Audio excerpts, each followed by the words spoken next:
I always feel like such a different person when I straighten my hair. Hello, welcome back to my channel. My name is Mildly Gothic. If you are new to my little corner of the internet, hi, how are you? What I like to do is a variety of artsy content with a nerdy or gothic twist. Today we're leaning into the nerdy side because I am finally finishing up the crown for my beginning at an attempt at a Empress Phillipa Georgious outfit. This involved getting the structural supports in so that it actually stands up on its own, all of the final touches and details, and all of the headache that's involved with that. And depending on how I've cropped it, it may or may not be in frame, but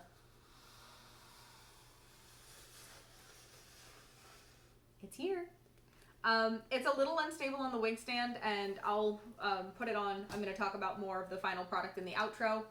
I don't really have much to get into for this intro, and this part was actually a lot easier than I thought it was going to be. I have a lot of comments as far as how I think I could have done things better, but I'm going to save those for the outro so that you can see how I got it to this point to begin with, and then let me tell you what I wish I did differently. So I really don't have much of an intro for this. I'm just making a crown that's fully wearable, so that's cool, and if you want to see how I got it there, stick around and let's get to it.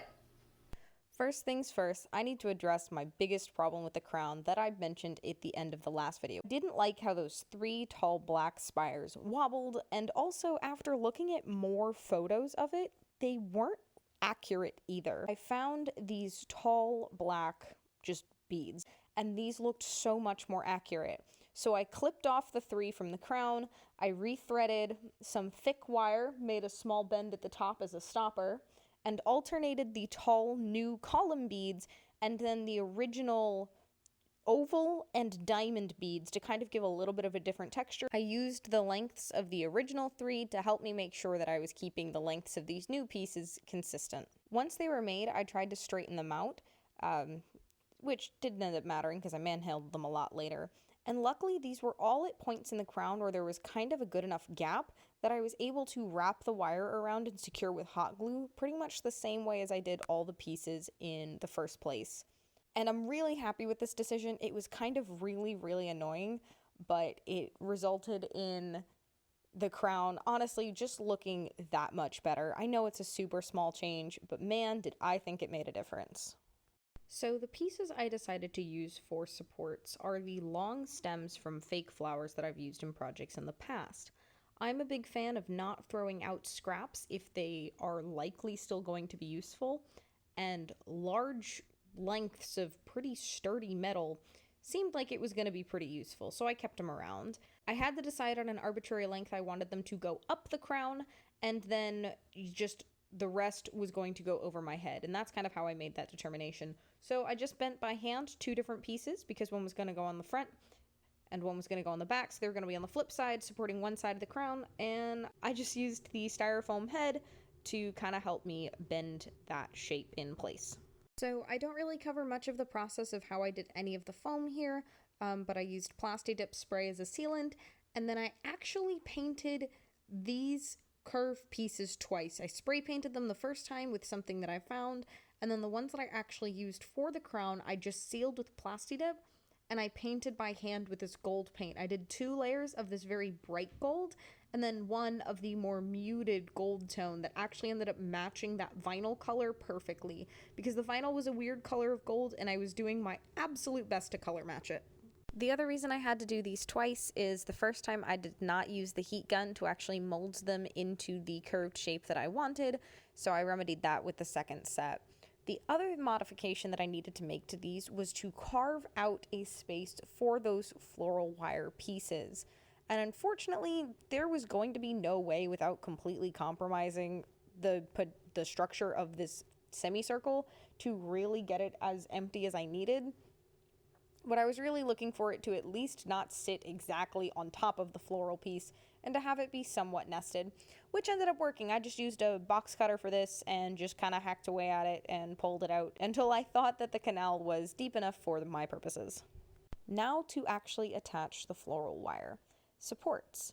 So the first thing I used was this JB Weld gel because I needed pretty much something that was going to just set fast and keep it in place. I then followed that up by using epoxy to fill in the gap between the floral support and the headdress. These are supposed to be the supports, so I wanted the connection to the actual halo to be as strong as it possibly could.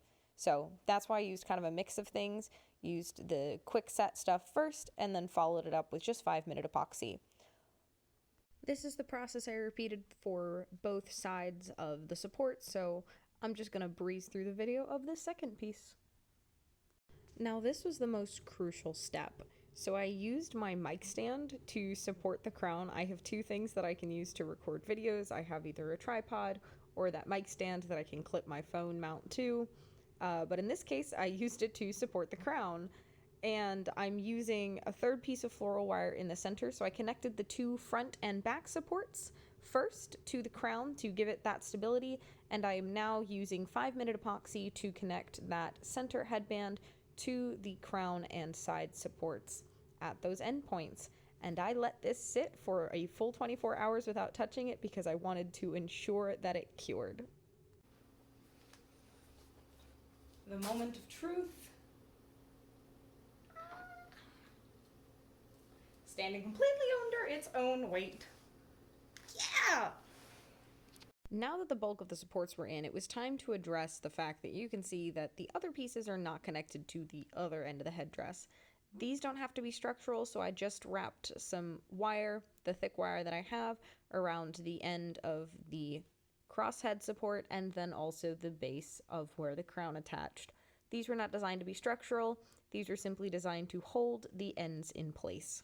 So it's at this point in the project where I believe my lack of sanity is evident, because I decided to then proceed with hand placing all of the very tiny crystal details around the rim of the crown. The only problem with this, however, is there is supposed to be a dark line essentially going around the center of the crown, which I think the reason I started placing these was upon my initial look, I thought it was a black crystal in between each one. But looking at it again, it also just kind of appeared that it was a trough or a valley or just some dark line. So instead of painting that on first, I started placing all of these crystals by hand, which took a while.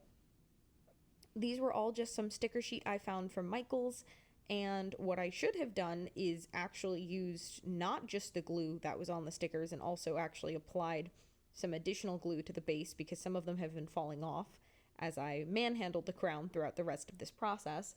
However, a majority of them stayed on. I've only lost about 6 so far, and I had about 6 left over extra, so that was not a problem. I had to buy 5 of these sticker sheets of 102 crystals from Michael's. There are a lot of tiny crystals on this crown, but oh my gosh, do I think this just made it. Like, this detail is probably one of my favorite things, even though it took me forever. I'm also just very glad that from a distance you cannot see that they are not consistent in how they are placed. So I hope you are enjoying this very fast montage of me placing a bunch of little tiny crystals. And now please enjoy the stupidity that is me attempting to paint the line after I have already placed all of the crystals. How I made this color of paint is I took the bright metallic that I used to paint the foam in the first place, and I mixed it with a dark brown, like a burnt umber, and then a black to darken it to the color that I thought would look good. But I still wanted to have that metallic sheen, which is why I started with the metallic as my base coat, or as my base color, and then I just kind of mixed it from there. And I did this all the way on the front and the back. So I decided to do one more thing to try to help it structurally sit on my head, and that was include 3 pieces of wire that extended over the back, like crown of the head, to I guess kind of serve as a claw to keep it on. These were not nearly long enough to be useful, so if I want them to be useful, I will have to replace them with longer pieces of wire, because I don't think it's a bad idea. I just didn't make them long enough to be useful, but I just secured them with hot glue to the bottom of the middle support, and then I also put hot glue underneath all of the supports to kind of act as like, you know how some headbands have that grippy stuff on the bottom? That's essentially what I was trying to do with hot glue. The only thing that was bothering me about my rendition of the crown so far is that you could see from the inside all the ugliness from all of the glue and all of the stuff at the bottom. So I was doing my best to take what I believe is a 2mm piece of foam. It's left over from my Mandalorian armor cosplay. I have a whole playlist on that if you want to check it out. But I was trying to cut it to a size that I thought I would be able to fit into the groove all the way around. So this size changed, so I did have to cut it as I go. I used contact or rubber cement in the gap to hold this foam piece in place. It did not come out the cleanest, but it did end up doing its job. It is painted black on the side that is facing up, essentially facing all of the glue. So if you do happen to see it from the outside, all you will see is black. And it is the same gold on the inside to try to match the rest of the crown. And I just slowly went around and shoved it in there because it just needed to be in there. It didn't need to be the prettiest thing in the world, but it just could not be that exposed center anymore. So because I was a little rough and impatient with my application of that center fill, I decided to try to utilize some Elmer's glue to just fill in some of those small gaps and just kind of be a clear barrier. And I did intend to go over and paint it later. I never did, but I also think it looks okay. This was just kind of a sanity trying to fill in those gaps and just make it look a touch bit cleaner from my haphazard, aggressive, I just need this to work job. Now comes the beginning of the final touches. So I had previously measured and cut some strips of that same 2mm foam to go across the top. Again, the bottom of these is painted black, so against my hair it is dark, but there's a nice shiny gold side on top. For this, I simply used that JB Weld gel that dries in like 30 seconds. It's nice, it's quick, and it's strong. I started with the piece in the center because the two outer ones at the end are supposed to overlap on top of it. So I needed to start with that one and just kind of put little sections of the JB Weld and laid it down as I went. And then I moved on to the front piece and tried to make sure I aligned these at the bottom. There's notches cut out on the sides to ensure that it can kind of tuck under the foam ends of the crown and that everything can be nice and seamless. And I just followed this process. I did it for the center, then I did it for the front, and then I repeated it for the back. So the very obvious detail on the headpiece is these large black stones that go across each band. I found a sticker sheet at Michael's that was a bunch of these large black stones that looked to be the perfect size, but they were connected long ways, but in rows of 4. There were 4 strips, and there was actually enough space, so I cut across them, so I ended up with a bunch of strips of 4 individual ones, and I just stuck those on as I went. They probably are supposed to be a little bit closer together, but again, maybe I'm a little bit at my wit's end at this point with this project. But this was very straightforward and just the same thing across all 3, just trying to space them the same distance apart and in the center of the foam. So with how I had painted the strips before, I noticed that the edges were not the color that I wanted, so I just went back along all of them with the gold paint and covered up all of those edges so that you would see gold from all sides and that it was only the bottom that was black. The very last detail is adding some just crossing lines in between all of the black stones. Now I took a closer look at her headdress and it looks like these are actually like lace pieces of fabric. There's a lot of very intricate detail and highlighting that you can see in some of the different images. I did not really want to attempt to imitate that with a paintbrush, especially on something that was not really going to be super visible. So to be more accurate, this should probably be covered with gold lace or fabric that was spray painted gold, anything to get that much finer detail. But my solution was just go for larger detail, but still try to capture some of that more intricate feel. And I used a similar method to create this color as I did the other one for the center gap in the halo. It's just the same gold paint that I added a little bit of brown to darken it up just a little bit so you could actually see the contrast, but that it was still metallic. And I did this for all 3 pieces on the head support. So, as you have now seen, this is the final product. So, first thoughts on what I wish I did differently. I wish I'd spent more time looking for metal supports other than just the floral pieces. So we're gonna keep this thing kind of turned sideways because otherwise I don't think my face is in frame. The floral supports I knew from my past headpiece would work really, really well as far as just being stable and sturdy, but I wish I'd spent a little bit more time trying to find wire on my own because that extra thickness of the rubber around it led to some negative issues, like the base on both sides is wider than it needs to be, which is a little annoying.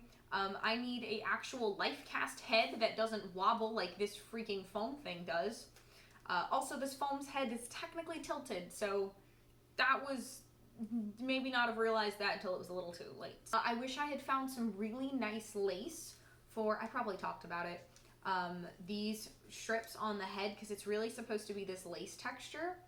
I wish I had done the line in the center before putting this little tiny gems on. It worked out. In the end, everything worked out. I just have to, take it with a few reservations that this is not, granted I never thought it would be, a movie prop replica level crown. But I'm really happy with it. It actually is surprisingly stable, and let me see if I can put it on for you. So it's actually, as long as my movements are pretty gentle, it's a little unstable. There's a massive weight at the top of the head. So, it's doing what it can. It does force me to sit, if I keep my posture the way that I think you're supposed to have your posture, it sits quite well. And, okay, so I guess it's not, I'll review the footage as well. So I guess it doesn't look like it's sticking up too much off of my head, although I feel like it is. And I have been able to walk around with this, so I'll show you this walking around as well. But it's not the most stable. I'm not about to move my head very dramatically. I'm sure in the footage I look like a deer in the headlights just desperately trying to keep this thing on my head. But I promise, it wobbles, and I think there's a few things I would do a little bit differently, but it's not really going anywhere. I can rock my head a little bit, and it's pretty stable, so let me walk around with it. I don't know if I'm in frame, but I just looked at myself in the mirror for the first time, and holy crap! One, because of the wig head, in order to actually get the thing to look like it's centered, I do have to tilt it slightly that way. So it makes it feel off-centered on my head because there's not as long of a support on this side, but I think if I just extend that, it'll feel just fine. Two, I meant to say it in the intro, but part of the reason I straightened my hair, which I haven't done since I cut layers into my hair, which I did myself, thanks Brad Mondo, because Phillipa Georgious has beautiful straight hair, and how could I wear her crown without straightening my hair? But if you can see, I can walk with this thing, and it doesn't feel like it's going anywhere. It'll be interesting to review the footage and see how dramatically it looks like it's wilding around. The dog is just looking at me very confused. But, it feels, for the most part, pretty stable. Like, the fact I can feel it on my head, and I think I have to keep, tilting it back just a little bit, and I think, a hair comb or something would be good. I meant to get one of those, combs that you, stick in your hair and then cut it off and stick it to one of the bottom pieces of the crown, but I don't know if any of them are really that close to my head for that to matter, so that would be something else to fix. But also, they don't actually look like they're sticking up that much from my head. I was really afraid they looked like they were going to levitate above my head, but especially the front one, I think looks pretty good. So, all things considered, I am officially now Empress of the Terran Empire. None of y'all can tell me anything, because I feel like a badass bitch, and now I look like it because I have a crown. I made myself a crown. This is pretty cool. This might be one of my favorite projects. This might slightly beat out the other headdress that I've made, because I have made one other headdress, but it's not a giant golden halo. Anyways, am I in frame? Who knows? I'll go over here. I know I'm in frame over here. I hope all of this is in frame. I hope the audio isn't trash. I'm sorry, I'm recording from my phone. The next piece of her costume I think I'm gonna work on is the chest plate, because the pants are pretty much just black pants and then there's boots. So I feel like the chest armor is the next bite-sized piece to tackle, and then her belt, and then her jacket. And that's she's a relatively simple costume, minus the giant crown, which I now have. Domino, what do you think of your mom? What do you think of mama? I can't look down at him. Is he in frame? I hope he's in frame. Bubby, are you in frame? Hi. Hi, give me your buzz. pushed up at me. You're so good. You're a good boy. There you are. Anyways, if you got to this point in the video, thank you so much for watching and visiting my little corner of the internet. It's been wonderful to have you as a visitor. I hope you come back again sometime soon. There is an angry pupper outside. There's a dog barking. Many apologies. But I hope you very much enjoyed this video. I look forward to having you on my channel again. If you liked it, you might as well hit like, subscribe if you want to stick around. But with all of that said, thank you for watching, and I will see you in the next one.